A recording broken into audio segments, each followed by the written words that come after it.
பாண்டுரங்கனார்னு திருவண்ணாமலையிலே ஒரு வித்வான், தமிழ் வித்வான். கீழாத்தூர்ல அவருக்கு வீடு. நான் பிறந்து வளர்ந்தது திருவூடல் தெரு. என்னுடைய பாட்டனார் இருந்தது ராஜராஜன் தெரு. என்னுடைய பாட்டனார் தினந்தோறும் என்ன வீட்டுக்கு என்ன அழைச்சிட்டு கோவிலுக்கு கூட்டு போகணும்.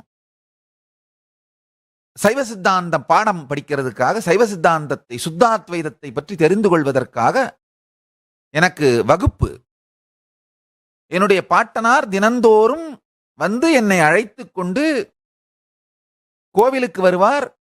கீழாத்தூர்லிருந்து திருவண்ணாமலை அண்ணாமலையார் கோவில் 3 கிலோமீட்டர் தூரமாவது இருக்கும் என்று நினைக்கின்றேன். நடந்தே வருவார் பாண்டுரங்கனார்.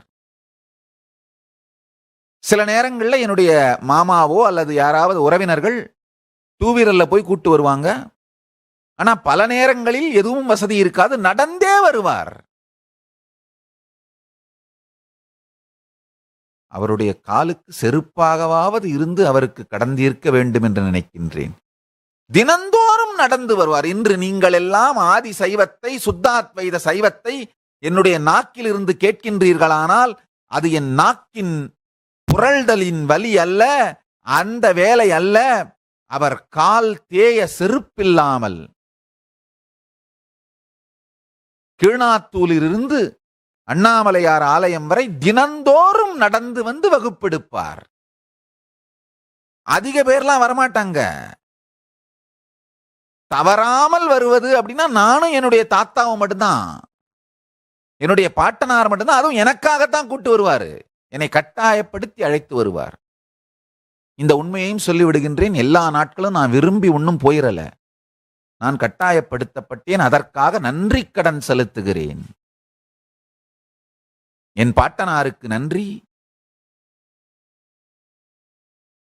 வித்வான் பாண்டுரங்கனார் அவர்களுக்கு நன்றி. பாண்டுரங்கனாருக்கு திருவுருவச் சிலை வைத்து என்றென்றும் அவருடைய நினைவை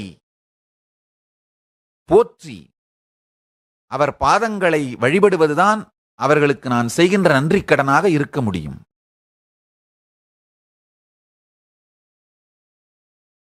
என் நாவில் இருக்கும் தமிழ் பாண்டுரங்கனார் வளர்த்தெடுத்த தமிழ். இறையனார் அளித்தார், பாண்டுரங்கனார் வளர்த்தார். இது மாதிரி 100 பேர் கடும் உழைப்பினால்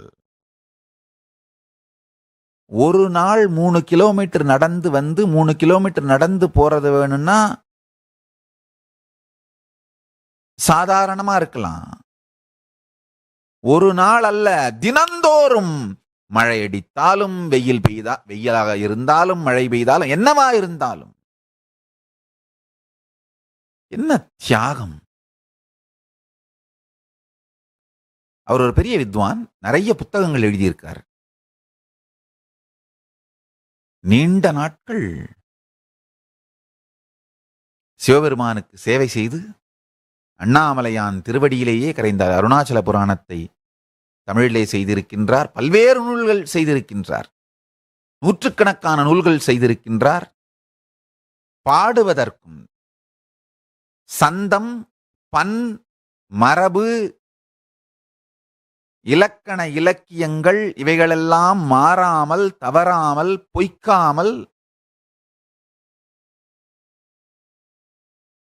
பாடுவதற்கும் இயற்றுவதற்கும்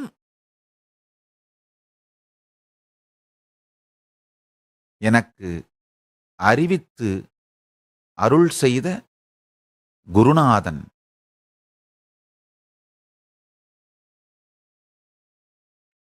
இவர்கள் எல்லோருடைய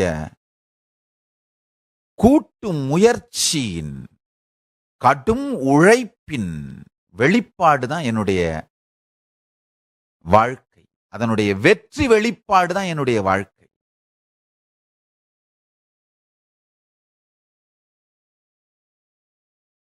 இறையனார் பேரருள் மலர்வதற்கு இவர்கள் எல்லோரும் கடும் உழைப்பை செலுத்தி இருக்கிறார்கள்.